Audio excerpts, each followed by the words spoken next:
অ্যাডভান্সে প্রথম কি শিখেছিলাম? Motive, counter, last report, new motive, তাই না? সিকোয়েন্স গেছে না যে একদম ফার্স্টে সিকোয়েন্স মনে হয় গেছে। সিকোয়েন্সটা ধরেন পরে, ঠিক আছে, ওটা পরে। এখন আপনাদের কি শিখেছিলাম প্রথমে? Motive, counter, last report, new motive. তো প্রথম ধাপে আমরা যাব motive, counter, last report, new motive, ঠিক আছে? আমরা এখন মার্কেটে আমরা সবাই একসাথে যাব। আমাকে বলবেন কোথায় কি হয়েছে, ঠিক আছে? কোনটা আমরা মোটিভ কাউন্টার ধরতে পারবো, ঠিক আছে?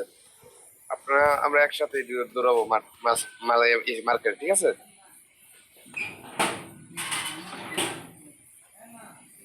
দেখেন এখানে কি মোটিভ কাউন্টার ধরতে পারবো? এটা মোটিভ কতগুলো হয়েছে, কয়টাতে নিতে পারবো মোটিভ? 3টা বা 4টা? 3টা বা 4টা।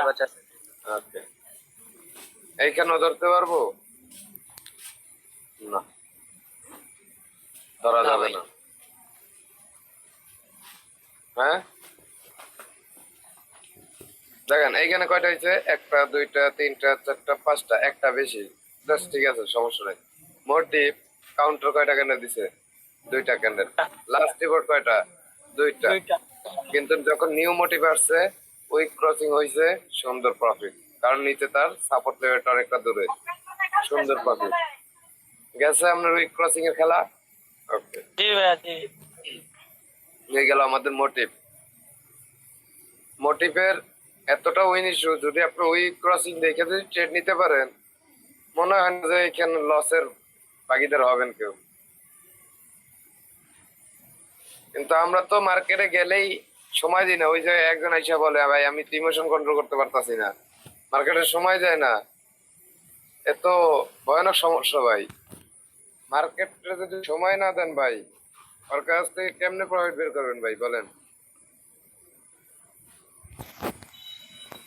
বলেন, ওরে যদি আপনি সময় না দেন, তাহলে কেমনে বের করবেন ওর থেকে প্রফিট?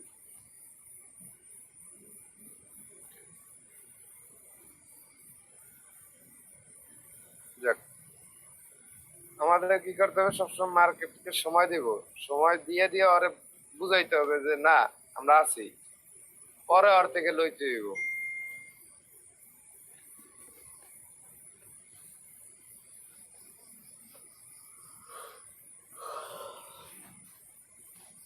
আচ্ছা, পরবর্তীতে কি? পরবর্তীতে মোটিভের পরে কি শিখেছিলাম? হ্যাঁ, রেফারেন্স। রেফারেন্স। সেটা হচ্ছে কি, প্রথম অবস্থা আমাদের কি, কোন লেভেল থেকে যাবে মার্কেট? যেখান থেকে যাক, সাপোর্ট, রেজিস্ট্যান্স, যেটাই যাক, যদি আমাদের মার্কেট এখান থেকে কন্টিনিউ করে আপে, সেটা যদি 2টা ক্যান্ডেল হয় বা 3টা ক্যান্ডেল, যেটাই হোক, যদি এখান থেকে রেড আইসা পড়ে, আসলে আসুক। কিন্তু পরে যদি আবার যদি আপে চলে যায়, সুন্দর, ঠিক আছে। পরবর্তীতে যদি আবার রেড আসে, ডাজেন্ট ম্যাটার, ওরা কি করছে না করছে দেখার বিষয় নাই। কিন্তু আমার দেখার বিষয় কি, 2টা গ্রিনের ভিতরে একটা রেড, 2টা আবার যদি এখান থেকে একটা গ্রিন আসে, তাহলে আমরা বুঝতে পারবো যে আমার 2টা রেফারেন্স হয়ে গেছে। এখন পরবর্তীতে যদি রেড আসে, আপে ট্রেড নেওয়া যাবে? তাহলে আমাদের কি করতে হবে? নেক্সট আর একটা গ্রিন ক্যান্ডেল হইতে হবে। যদি আর একটা গ্রিন ক্যান্ডেল হয়, এখন যদি এখানে রেড ক্যান্ডেল আসে, তাও যদি উপর থেকে যদি উইক ক্রসিং না হয়, এভাবে যদি উইক ক্রসিং যদি এভাবে যদি হয়, তাহলে আমরা নেক্সট ক্যান্ডেল কোথার জন্য ট্রেড করব? আপে। তার মানে আমাদের প্রিভিয়াস যে রেফারেন্স কি করছে না করছে এটা দেখার বিষয় নয়। আমাদের দেখার বিষয় কি, মানে যে 3 নাম্বার রেফারেন্সের আগে 2টা ক্যান্ডেল থাকতে হবে মাস্ট বি, আর উপরে উইক ক্রসিংটা কি দেখতে হবে, ঠিক আছে? ওকে, এটা হচ্ছে আমাদের রেফারেন্স। পরবর্তীতে কি? রেফারেন্সের পরে কি? Trend line. তো দেখেন, এটা কি আমাদের আপ ট্রেন্ড। টপ কয়টা ক্রিয়েট করতে হবে? কয়টা টপ হওয়ার পর আমরা বুঝতে পারবো যে এটা ট্রেন্ড লাইন? 3টা মিনিট। 1টা, 2টা, এই যে 3টা। আপনার ট্রেন্ড লাইন এখন এটা ড্র করেন, হয়েছে ড্র করা। এখন আপনি এই কনসেপ্টের ভিত্তিতে কি কোনো জায়গায় ট্রেড করতে পারবেন না? এখন শুরু হবে এখান থেকে। ভাই এখন শুরু হবে। তো এখন আপনি এখান থেকে যে শুরু করবেন, সাপোজ আপনি একটা ট্রেন লাইন এত উপরে যে এখানে কনসেপ্ট দিছে, আপনি নেওয়া যাবে কনসেপ্ট? না ভাই না ভাই। এই কাছাকাছি থাকলে কি নেওয়া যাবে? জি ভাই, জি ভাই। নেওয়া যায়। রাইট, ওকে। তো এখন আপনি ধরেন এখান থেকে একটা গ্রিন ক্যান্ডেল দিল, আর একটা দিল, ঠিক আছে, কিন্তু নেক্সট ক্যান্ডেল একটা রেড দিছে, সেটার উইক ক্রসিং হয়েছে, পরে ক্যান্ডেল কি আপনি নিতে পারবো? জি না ভাই। এটা না ভাই, না ভাই। এখন কি নিতে পারবো? জি ভাই, এখন এখন নিতে পারবো ভাই। নিতে পারবো। তার মানে আমরা দেখছি কোনটা হয়েছে, মোট এই দুইটা গ্রিন, একটা রেড, এটা কিনে পরেরটা কি গ্রিন। green। ধরেন পরে ক্যান্ডেল আবার এখান থেকে রেড আসছে, তাও কয়টা রেড আসছে? দুইটা। ট্রেন লাইন কি ব্রেক করছে? জি না ভাই। ওকে, এইটার তো কোনো উইক ক্রসিং নেই, তাই না? পরবর্তীতে আপে ট্রেড নিলেন, কারণ একটা গ্রিন দুইটা রেড, পরেরটা কি আপে ট্রেড। তিনটা গ্রিন, একটা রেড,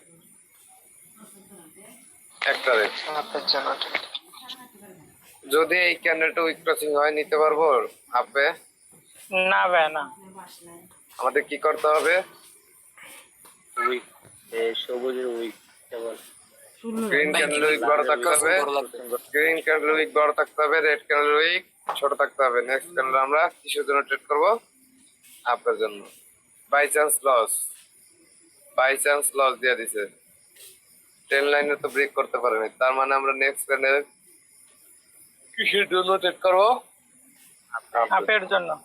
যদি এখানে যদি একটা রিভার্সাল ক্যান্ডেল দেয় স্প্রিং টপ, এখন কি পারবো? জি ভাই। কেন পারবো? কেন পারবো? এটা তো কন্টিনিউশন। ভাই এখানে আমার যে ইয়েস না, মানে সাপোর্ট লেভেল আছে, তাই আমরা- মানে এইটা। এরে পারবো না তো, আমরা আপে ভাই ডাউন, আপে পারবো না তো। সাপোজ আপনার মাথায় রাখেন, ডাউন। যদি এরকম ক্যান্ডেল হয়, সাপোজ এইখানে দেখেন এই ক্যান্ডেলটা লস দেওয়ার পর এখানে আসার পর এটা কি হয়েছে? বিহারি সারামি কি হয়েছে? বিহারি সারামি বা হারামি, ধরেন হারামি হওয়ার পরে এখানে আসার পর একটা কন্টিনিউশন দিচ্ছে স্প্রিং টপ বা হ্যামার। আপনি জানেন যে একটা গ্রিন দুইটা রেড, পরে ক্যান্ডেল কি হবে?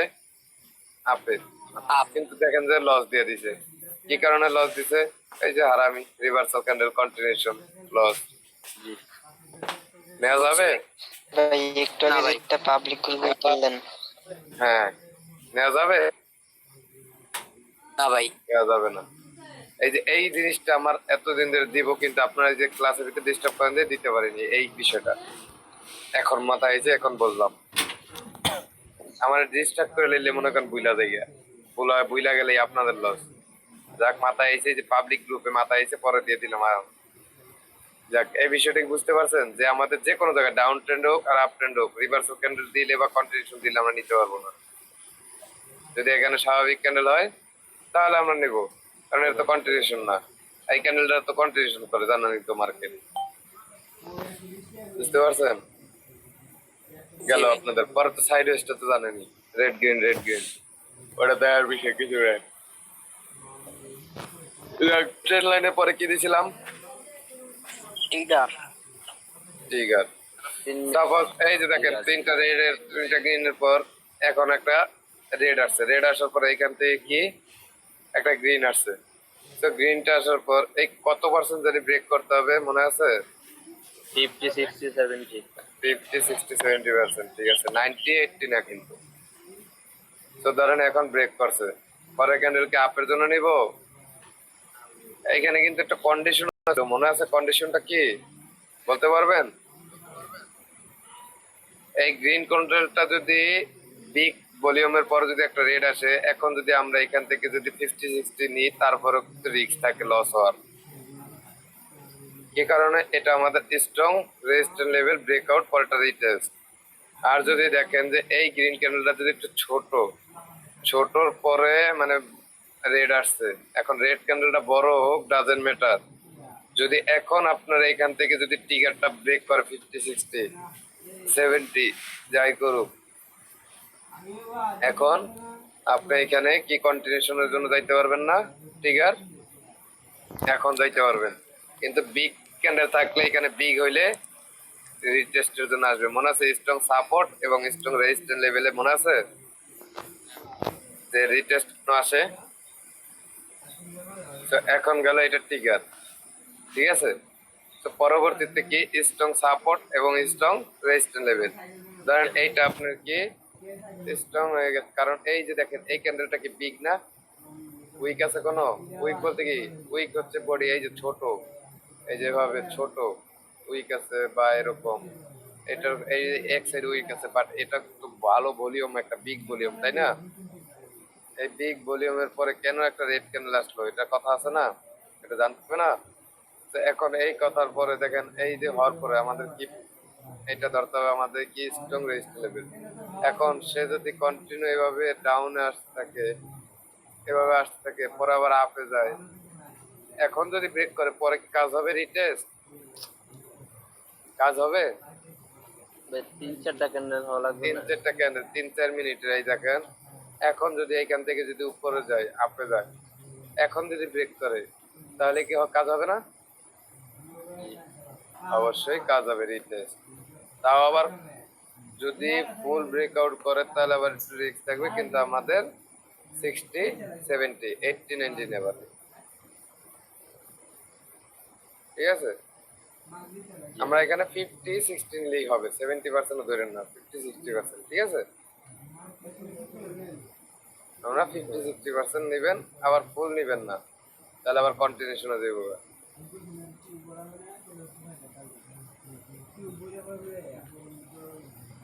এগুলো কি আপনাদের স্ট্রং রেজিস্ট্যান্স লেভেল, ওই সেম কিন্তু সাপোর্টও সেম সেম, যেটা রিটেস্ট কেন আছে, ঠিক আছে। আচ্ছা, পরবর্তীতে কি শিখেছিলাম আর স্ট্রং সাপোর্ট আর স্ট্রং রেজিস্ট্যান্স পরে? এই আপনি 3 মিনিট ক্যান্ডেল 3 মিনিটের আপনি ওকে, তো আপ ট্রেন্ড এই যে দেখেন, এখন এই যে ট্রেন্ড লাইনটা গেছে, ধরেন এইটাকে যে এই যে ব্রেকআউটটা তো করছে, ধরেন এই ক্যান্ডেলটা ব্রেক করতে পারেনি, পরে ক্যান্ডেল করছে, কিন্তু এই ক্যান্ডেলটাই ধরে নেন ব্রেক করছে, এই যে ব্রেক করছে, কত পার্সেন্ট জানি ব্রেক করতে হবে মনে আছে? হ্যাঁ, যদি ব্রেকআউট করে কয় মিনিটের জন্য ট্রেড নিব? 3 মিনিট। যদি এই ক্যান্ডেলটাই যদি ব্রেক করে তাহলে 1, 2, 3 আমার এই বরাবর trade। তাও কি লস হয়েছে না উইন হয়েছে? উইন। ওকে, এটা হচ্ছে মানে সাইকোলজি, এগুলো আমি ট্রেড করছি ভাই, আমি প্রফিট, অনেক ভালো প্রফিট পাই। মাঝে মাঝে যে এই যে বৈশা থাকি, যে কনসেপ্ট আসে না, এই যে 3 মিনিটের উপরে মাইরা দিই, 4 মিনিট মাইরা দিই, 5 মিনিট মাইরা দিই, হয় হইতে থাকে, একটু পর আইসা দেখি প্রফিট। এগুলো ভাই বৈশা থাকে না থাকিয়া মার্কেট মনে করেন একটু সময় দিয়ে যদি পুরো ট্রেড করি না, আর প্রফিট দিয়েই ছাড়ে, কিন্তু আমরা তো দিতে চাই না মার্কেটের সময়। আচ্ছা, এরপরে কি দেখাইছিলাম, তারপরে কি দেখাইছিলাম? করতে পারে মনে হয় আমি আর মনে হয় নাই। তো যাই হোক, অ্যাডভান্স যেগুলো দিছি এগুলা নিয়ে কোনো ডাউট আছে? কোনো ডাউট? না ভাই। আর খালি না একটু ভাই। বাকি আছে, সবাই সেটা হচ্ছে মোমেন্টামটা, তাই না?